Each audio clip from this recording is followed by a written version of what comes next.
radalle Amerikan Cocker-spanieli Vili, ohjaajana Elina Kuorikoski, Tampereen seudun koirakerho. Valmistautuvat 104 Sissi ja Niina, 105 Liina ja Sini ja 107 Flora ja Jari. Vähän reagoili päivittäin toisessakin.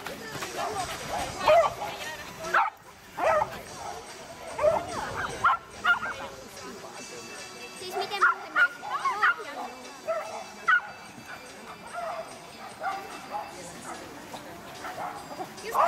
Siellä ehdittiin käy jo väärässä putkessa kääntymässä ja siitä hylkää Vilille.